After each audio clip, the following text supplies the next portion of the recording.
कुठे कधी हरवले कसे कोण जाणे, सुचितले त्यांच्या गाणे. मनाला पडे घोर आता, उखाणे कसे सोडवावे, कसे वागले कळचे नाची. कधी वाढले दुरावे कळेना सुरे वाद, आता सुरे सुटी का कळेना हरवली पाखरे, हरवली पाखरे, हरवली हरवली पाखरे.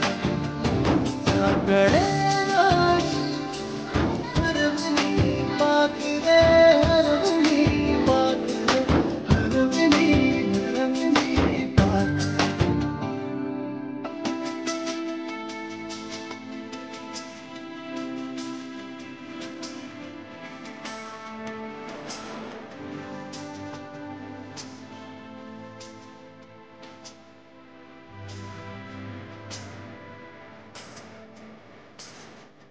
I'm a curve.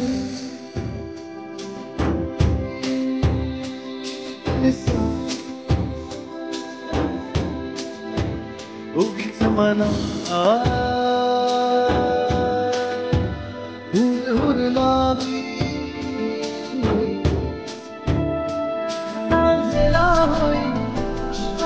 मारे जे झाले गेले विसरून सारे. हा बेडा बरा सहे अरे अंगेळी पुन्हा का कळेना हरवली पाखरे, हरवली पाखरे, हरवली हरवली पाखरे. का कळेना हरवली पाखरे, हरवली पाखरे, हरवली हरवली पाखरे.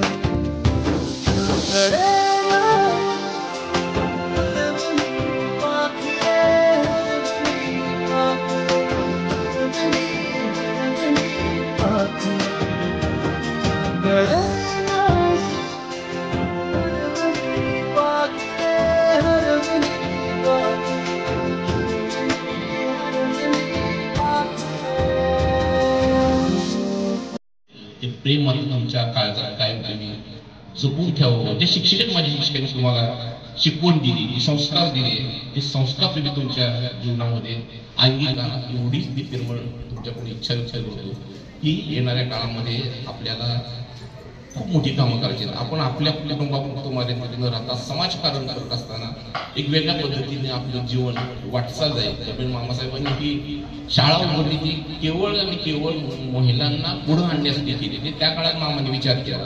त्या काळात मामांनी महिलांसाठी वेगवेगळे हॉस्टेल उभारली. सांगायला आनंद वाटतो, कदाचित तुम्ही बघितलं नसेल पण अजूनही बघा की एका हॉस्टेलच्या कॅम्पसमध्ये 1000 मुली आता काम कार्यरत. त्या ठिकाणी 1000 मुली राहतात. वाशीच्या लेडीज हॉस्टेलमध्ये समाजात 350 मुलींचं वास्तव्य त्या ठिकाणी. म्हणजे मुलींसाठी एवढं मामांनी सगळं केलेलं आहे. त्याचा विस्तार झालेला तुम्ही आवर्जून पहा.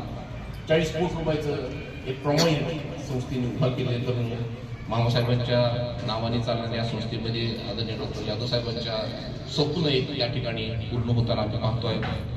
डॉक्टर साहेबांनी आम्हाला अजून एक मंत्र दिला की ते दक्षिणेमध्ये गेले. तर दक्षिणेतल्या एका संस्थेमध्ये माझा वाढदिवस संस्था विकास या नावाने कल्पना रुजली गेली. आणि मला सांगायला आनंद वाटतो की तुमच्या जिजामाता विद्या मंदिरच्या या छोट्या छोट्या भगिनी आज या तिथे कार्यरत आहेत.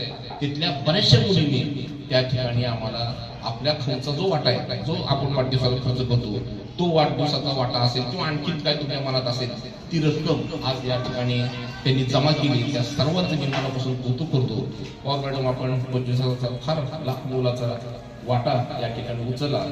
संस्थेच्या वतीनं मी आपले खूप सारे हार्दिक आभार व्यक्त करतो. खरं तर आभार हा शब्द फार छोटा आहे, पण मला असं वाटतं की या ठिकाणी आपण दिलेली मदत नक्कीच महत्त्वपूर्ण आहे. आपल्या येणाऱ्या पिढीसाठी फार मोठी महत्त्वाची मदत त्या ठिकाणी मिळणार आहे. तुम्ही इनिशिएटिव्ह घेतली आणि मी आता ऐकलं की लोकल मॅडम पण आपला एक चेक मागवला, त्याला थोडे देतील असं अपेक्षा आहे. आणि फार मोठी सुरुवात या ठिकाणी झाली. खूप मोठं बांधकाम त्या ठिकाणी उभं राहते. सुमारे त्या ठिकाणी आपल्याला असं आढळून येईल की सुमारे 5 कोटी रुपयाची बिल्डिंग त्या ठिकाणी उभारते आणि त्यासाठी आपला हातभार लागतो हा महत्वपूर्ण आहे. त्यासाठी संस्थेच्या वतीने मी आपले खूप सारे हार्दिक आभार व्यक्त करतो. आपला कार्यक्रम झाल्यानंतर तुम्ही आवर्जून या ठिकाणी भेट द्या. आणखी एक मला गोष्ट सांगायची की आपण कर्मवीर मामासाहेबांचं स्मृती संग्रहालय खूप मोठ्या दिमाखात एक आंतरराष्ट्रीय लेवलचं स्मृती संग्रहालय त्या ठिकाणी उभारले.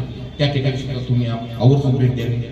एक आंतरराष्ट्रीय लेवलचं स्विमिंग टँक सुद्धा देखील आपल्याला झालं की त्या स्विमिंग टँकला सुद्धा आपण नक्कीच व्हिजिट द्यावी. हे सुद्धा आपण नक्की पाहावं. एक कॅम्पस बघितल्यानंतर तुम्ही शिकत असतानाचा कॅम्पस आत्ताचा कॅम्पस म्हणजे जमीन आसमान फरक झाला. ठीक आहे की आपण दिवस झाले की जसा दिवस जातो जसे दिवस पालटतात जसं जग बदलतं तसं आपल्याला बदलावं लागतं. त्याच पद्धतीने संस्थेने सुद्धा काट टाकण्याचा प्रयत्न केला. नवीन नवीन योजना आपण आणतो. आपण पाहिलं की आपण शिकत असतानाचे काळे ब्लॅक बोर्ड आपल्याकडे होते. आता डिजिटल बोर्ड तुम्ही बघत असाल. ते डिजिटल बोर्ड सुमारे 2 लाखाचा एक डिजिटल बोर्ड असा प्रत्येक वर्गामध्ये आपण बसवला. आता ही शाळा झाल्यामुळे ह्याला 2 बोर्ड मिळाले पण आणखी इतर दृष्टीने आम्ही देण्याचा प्रयत्न करतो. प्रोजेक्टर त्यांना आम्ही दिलेले आहे. असा वेगळ्या शिक्षणाकडे बघण्याचा दृष्टिकोन आता नवीन शैक्षणिक धोरण इथे येऊ पाहिजे. नवीन शैक्षणिक धोरणामध्ये अनेक विविध प्रकारचे येणार आहेत आणि कौशल्यावर आधारित हे शिक्षण असणार आहे आणि त्या कौशल्याचं शिक्षण देण्यासाठी वेगळी प्रणाली आपल्याला वापरावी लागणार आहे. त्याचा सुद्धा आम्ही उपयोग करण्याचा प्रयत्न करत आहोत. आर्टिफिशियल इंटेलिजन्स आपल्याला माहिती आहे की त्याच्या माध्यमातून आता वेगळं ग्रुप आपल्याला मिळणार आहे. कदाचित आपण घरात काम करणारा एक रोबोट त्या ठिकाणी येणार आहे. पण मला सांगायला वेगळं होतं की रोबोट काम करेल हे सांगितलेलं काम करेल पण त्यात भावना असणार. ज्या भावनेने तुम्ही आपल्या पतिदेवाला देत असाल आपल्या मुलांना देत असाल ती भावना मात्र त्यामध्ये नसणार आहे. मग त्याला मर्यादा आहे. किती जरी आर्टिफिशियल जर आलं तरी सुद्धा रोबोट जर किती जरी आला तर तुमचं काम हलकं करेल पण तू संपूर्ण काम होतं तू दुरावून घेऊ शकणार नाही.